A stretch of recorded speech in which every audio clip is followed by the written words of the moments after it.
Similar to those who are here for the morning session, we're going to start with a quick introduction from each panelist, kind of who you are, what you do, as quick as possible, and then share with the audience and the country, anyone who's going to be tuning in live or tuning in afterwards, the content we're recording, what do you, in your world, see as the biggest opportunity for high street businesses today? Holly from the House of Illustration, and part of my job is obviously managing the shop, the retail manager, and so it's very important for me to look at our brand, and we produce our own merchandise, and it all has to fall under that brand. So it's looking to make things which are quality, which reflect our kind of ethos about illustration, and also to produce things which do all of those things, but are also things that people want to buy. Hi, I'm Joanna Lyall. I'm the Managing Director of Mindshare, which is a media agency. So we work with clients across every sector to help them understand how to effectively spend money to help them grow. I think the biggest opportunity for the high street is to not be restrained by being in the high street, to really think about yourself as a digital business. I'm Brendan, and I own the chocolate company, the Cocoa Exchange. I'm a chocolate manufacturer, so I'm producing chocolates. I'm also a retailer, and I also supply chocolates to other retailers up and down the country. I think there's a massive opportunity for the high street to look at something they may have missed because they're too orientated around the problems and thinking they're not going to be here next year. My name's David. I'm from Verifone Media. Verifone might be familiar with some of you on the payment terminals, the credit card terminals in your shops. I work for a very peculiar arm of that, which is advertising on iconic London taxis, so very affordable digital screens as well as fully wrapped taxis. I'm Kate. I'm the head of marketing for Square. Square is a technology company founded by Jack Dorsey, the founder of Twitter, in 2009. We have over 2 million businesses that use this globally. At our core, we allow small businesses to take debit and credit card payments no matter where they are, be it in a field at a festival or in a fixed location on a high street. Hi, my name is Jacques. I'm the founder of agency Emotional and the technology ODICCI. What we specialize in is multi-channel CRM. So basically we work with retailers offline, online, and back to offline. So the idea is really to create this loop between your presence offline, leverage that presence as much as possible. I think that the biggest challenge that you have and the biggest exciting challenge that you have in front of you at the moment is how do you capture customer details? How do you engage with them? How do you maintain them engaged? And keep them coming back regularly back into your stores. I'm Julien Przygrodzki. I'm the brand director for Excellent for Small Business. So, I mean, Excellent is a business that looks after small businesses. It doesn't sound very exciting. We sell a lot of commodities, gas, electricity, phone, card payments, such and so forth. But the reason we really exist is because you guys get ripped off so badly by the big six energy firms, by the banks, by the big telcos. And so I could go on about that for ages, but in terms of my, I suppose, tip for the one thing to really concentrate on, you've heard it a lot, you've heard it already, but it's digital, and I think the one thing within that levels the playing field between yourselves and the big corporates out there is social and social advertising. Hi, I'm Jonathan Berlin. I'm the Managing Director of Universal Display. We are a world-renowned mannequin visual merchandising business. We create 3D items for your windows and stores, as well as work with you on other visual merchandising needs. In terms of what's out there for you guys, probably more than anybody's ever had to work with in the past. You have digital, you have 3D, you have all of these things that fit together well, but what you also have is yourselves, because you're the inspiration for your businesses, and you know your businesses better than we do. We are here to help rather than tell you or dictate to you how to run them. I'm Bish Smeir. I'm Consumer Acquisitions Director of Cashbackapp up there. It kind of explains itself. It's an app which gives you cash back. Our big idea is that there's 200 people in the room and there's 1 million other businesses all across the UK. All of those businesses want to reach their customers. My name is John Cohen. I'm also a director of Cashbackapp, focused on merchants, basically SME local businesses. So if we're looking at the one big thing we have to do here, what we offer or what we're able to offer is communication and data and the ability to easily reach anybody that ever could be or ever has been in your store. Good afternoon, everybody. My name's Marc Chatterton. I'm the Managing Director of Morplan. Morplan's been supporting retailers for 170 years. We have a operation, but we also have 4 regional stores, 2,000 square metres each. Hello, I'm Elizabeth, and my shop is now called Natural for Baby. A few months ago, it was called Nature's Purest Balance. I was a franchisee. I'm now an independent shop. And what I'm trying to do is keep what my customers have wanted for the last 3 years, which is organic, natural, ethically made, good, lovely, quality high gifts for babies. And so I've been spending the last few months trying to make sure that what I can now sell is what my customers want. And I do things like gift wrapping and delivering to people and all the other things you can do to get the customers happy. If you walk into your store in the morning, are you excited? If you're not, is your customer going to be excited? So the starting point is with yourself at the end of the day. Are you enthused when you walk and open that door? When the customer comes in, they've got to be excited. It's got to be relevant to them.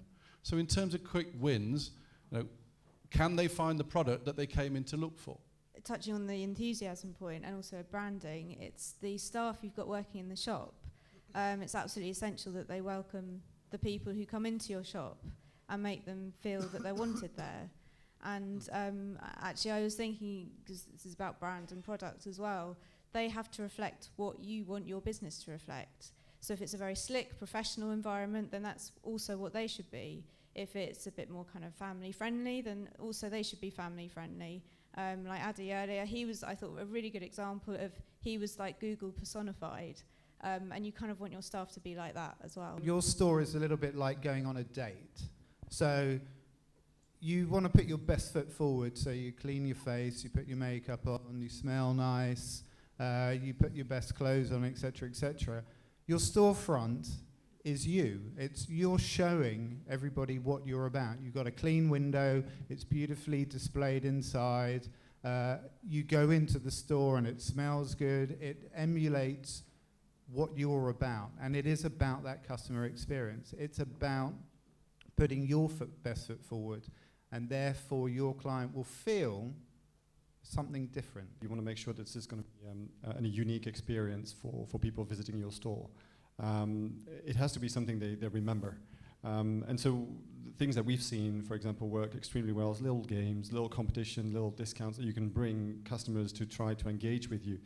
The key aspect that you want to do is capture the details so that they can come back regularly. Because if you don't know who they are, they come in, they buy something, they leave, and you haven't got anything from them. So building your database, building your CRM, and being able to build a program around it is key.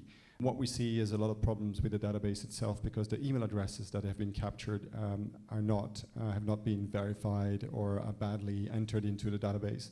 So you get a lot of problems afterwards when you send an email. But once you have your database, the first thing to do is simply, like you do when people are coming into your store, to say welcome, welcome, and have a welcome series, maybe 2 or 3 steps to welcome people and to let them know what do you have, what do you offer, and possibly why would they have to come back into your store to regularly check on new products. There are lots of different ways that you can gather data and to get people to subscribe. And that kind of personal request is definitely a good one. And another kind of great example, I think, is when you get your receipt via email now as well. So if they ask if you want your receipt by email, you're going to give quite an accurate email address because you do probably want that receipt. I think that's quite a good way of making sure that you get somebody's actual email address into your database. How do you drive more presence in your local area? So don't just think about the street that you're on or the high street that you're part of, but what else is going on in the community that you could be involved in? Is there an opportunity for you to take your business and create a pop-up at another local event, like a Christmas fair, for example? Is there a reason that you can have a presence beyond your actual storefront? So you start reminding people. So if you haven't got the big budgets like some of the massive high street retailers will have to go out and buy poster campaigns campaigns or buy TV campaigns and buy press campaigns, then you've got to be much more creative in the way that you go about it. So find a way to give yourself physical presence that's beyond your actual own storefront in your local area, and obviously do it online as well. Absolutely. I think leading on from that point about physical presence, geo-targeting is a really good example of that. If you think about advertising to the whole of the UK, you're going to reach, you know, a decent amount of people who are relevant to your brand, but you're also going to pay for the privilege of wasted advertising. So this thing about being smarter and targeting more, Harriet's example this morning of that one billboard outside Richmond Tube Station is a very good example. You can target the local area to your store. You can target the local area to your competitor's store. You can target where your audience hang out, where they work, where they live. And to get that information, you can speak to a media owner who can analyze that in depth. Over 50% of businesses still don't take card payments, but in April, 78% of purchases were via card.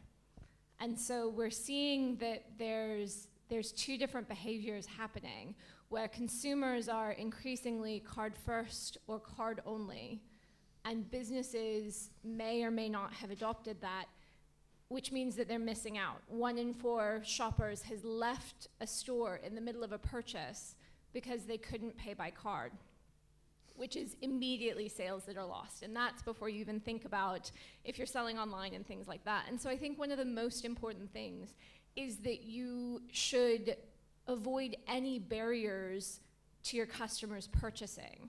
Another thing that we do is we realized that having public Wi-Fi in your stores was really beneficial. There's a reason why the Starbucks and all the other big chains have that.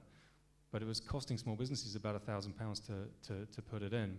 You know, so a lot of you guys will be used to sort of giving out your own little, your own personal password and feeling pretty uncomfortable about it. But, you know, you don't need to do that anymore. There are other options out there. You know, we've got the biggest free public Wi-Fi network in the UK. We rolled it out over 6 months. It's free for you, free for your customers when you sign up, and it helps you compete. But the interesting thing to Alex's point is the stats. You know, we know that about 70% of customers are more likely to go to a premise that has public Wi-Fi. So if you're a hairdresser and there's some dwelling time, or you're a coffee shop, people want to work in those places, and they're not going to go if you don't have a good Wi-Fi solution. I always say to everybody, look, if you're an independent shopkeeper, don't worry about the brand, sell yourself. You are the brand.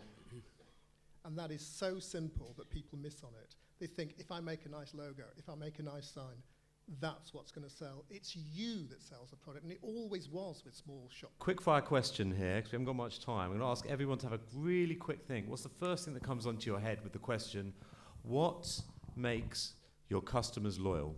I said it already, but it's customer service and it's products, which are the two most obvious and basic things, but I think they are the two key things. Yeah, those two are very, very key, but also convenience. Did they enjoy themselves when they interacted with you? From my perspective, it's communication.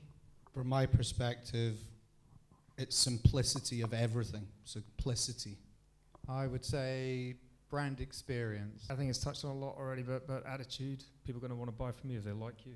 People want to come back to you and experience your environment if they want to spend time with you. It's about you. It's not just about the products you sell. I would agree. I mean, a unique experience, something to differentiate yourself from the rest, something to be remembered for. I think that it's having what they want and then being able to buy it when they want it. It's repetition, but I'd definitely say experience. I think if you look at what high street shops survived the recession, it was the stuff you can't get online. So the rise of the nail bar, for example. Now it's much more nuanced, but again, experience is really important to provide that. I think it's uniqueness and personalization. If they can't get something elsewhere, they can only get what they want from you. They have no choice. It's no coincidence that all these hair salons are springing up all over the place. Maybe the most number of shops are hairdressing salons or beauty salons. It's because they're giving unique service. I think what starts the journey for loyalty is how they feel when they leave the store, and what creates loyalty on an ongoing basis is the reminder of that feeling to keep them coming back. Fabulous. Can I have a round of applause for the panelists, please?